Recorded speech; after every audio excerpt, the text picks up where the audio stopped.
this off. Up.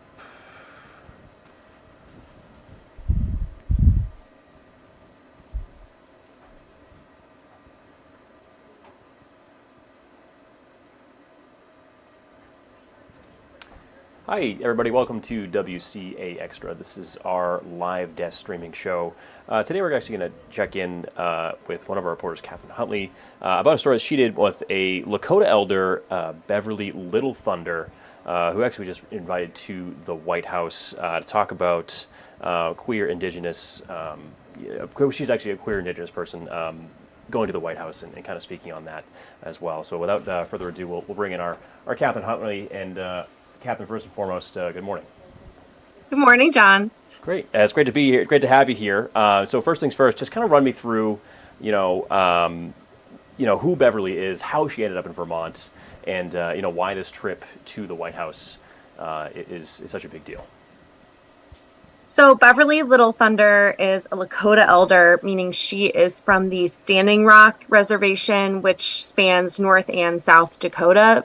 By my understanding, she's had a very long and winding road to get to Vermont. She actually grew up with a pretty difficult life in poverty, was in foster homes, bounced around, eventually found her way to California, LA, and then Northern California for a while. But in the 80s, she realized that she just couldn't go on any longer as a straight woman because, in fact, she was not straight. So she was very concerned about coming out because she was afraid that she would not be accepted in her community. And as you will hear in the story, she said literally all of her fears came true in 1985 when she came out. And so after that, she was literally turned away from her community and was told to go elsewhere. So she wanted to do ceremony, which is very important to her, an all-women ceremony. So she heard that there was some sort of ceremony going on in Vermont. So she started coming up here once a year. And then she ended up finding a plot of land in Huntington, Vermont, after, going so many other places and really falling in love with not just Vermont, but also her partner, who is now her wife, and ending up here. Right, and part of this too, and part of that story that was kind of really interesting was, can you kind of describe to me the term two-spirit people? I know that's something that is very common now, but she was a little instrumental in coining that term, correct?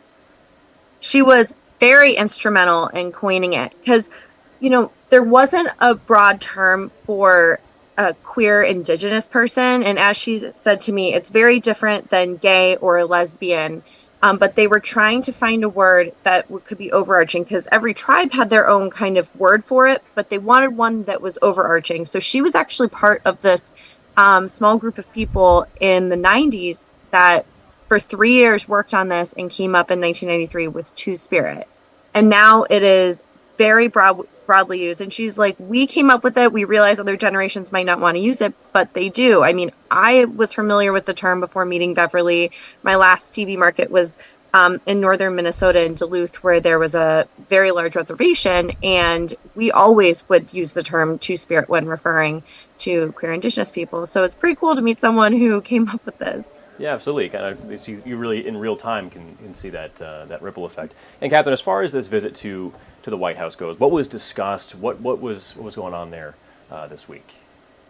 So this was part of a Pride Month event. It is June, and she was invited as a Two-Spirit leader to go to the White House and not just talk about Indigenous issues. Obviously, the White House has a very checkered past, to say the least, with Indigenous issues, but to talk about Two-Spirit issues nationally. And on that, she just said it's huge to be welcomed into the White House. I mean, she's been very active in her community for her whole life. She said most of the time she's been protesting outside the gates of the White House. So to be actually invited into the White House and really have her voice heard, she met the Secretary of the Department of the Interior, Deb Haaland, who is an Indigenous woman herself. So it was, by all accounts, from speaking with Beverly's wife yesterday, it was a great day. No, absolutely. It's very interesting, especially seeing that, in our neck of the woods here, and Catherine, one thing I ask all of our reporters too is, a lot of times when you do these stories, there's so much to take in. anything that was left on the cutting room floor that didn't make the air last night and this morning? I have a great answer to Yeah. this question, I think. Okay. So I spent probably like an hour and a half or longer with Beverly and her wife Pam in Huntington, and they have this wonderful, I mean, I just don't even know how to describe it, just this land, and they have these dogs that are so friendly, these rescue dogs. They have cats who are so friendly. They have this pig Fiona who's 13 and living her best life.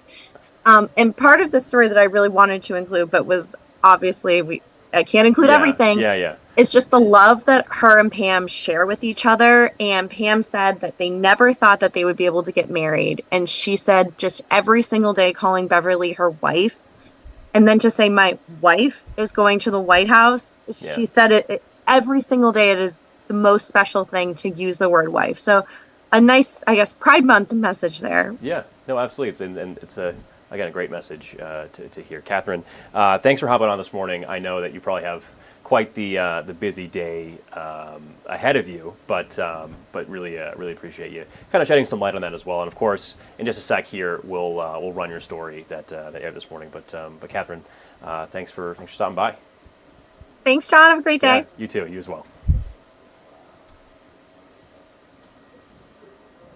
That was our Catherine Huntley talking about a story she just did this week. Again, just kind of quickly recapping here about an Indigenous woman living in Huntington that was just invited to the White House. I'll pull up that story in just a sec, but yeah, very interesting kind of story from our reporters here.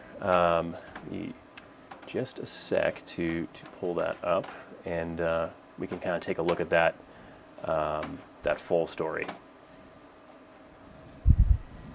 And Pam, who was driving, Pam, is this for real? Beverly Little Thunder talking about when she got the email inviting her to the White House. A chance to get to talk to some of the people who make decisions in the White House about what we see going on in the Two-Spirit community nationally. Two-Spirit is a term used by queer Indigenous people, a term Little Thunder helped coin back in the 90s and is still broadly used today. We came up with the term Two-Spirit because we felt we were sort of in balance with both the male and female aspects of our communities. Her road as a Two-Spirit person hasn't been easy. She was turned away from her community on the Standing Rock Reservation in the Dakotas after coming out. So in 1985, when I did come out,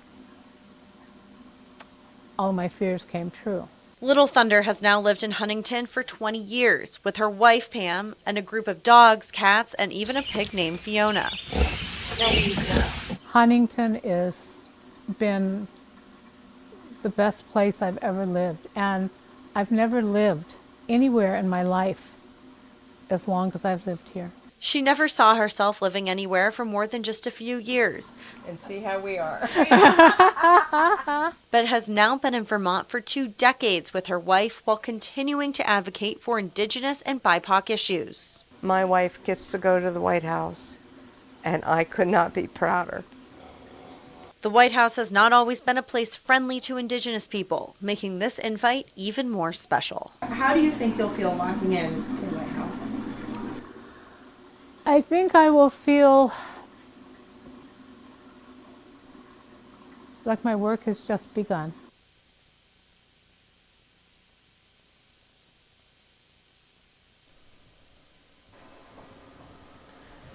Again, that was our Catherine Huntley taking a look at a story of a woman invited to the White House to talk about Indigenous queer people there. You can see that full story on WCAX.com.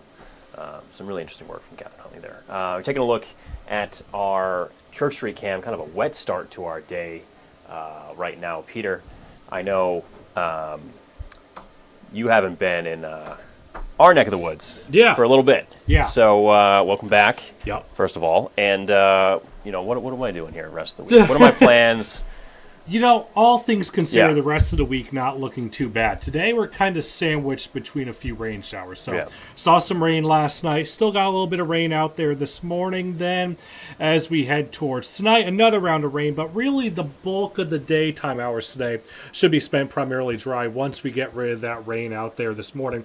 Take you out towards satellite radar right now. Here's what it looks like again. A few passing rain showers generally across the northern half of the region here as we kick things off on this Wednesday morning. You can see places like Burlington still getting in a little bit of rain out towards Morristown, Barton up towards Newport, also getting on a little bit of rain shower activity. Want to zoom all the way out towards the plains as well as the Midwest. You can see a little bit more rain out towards St. Louis right now.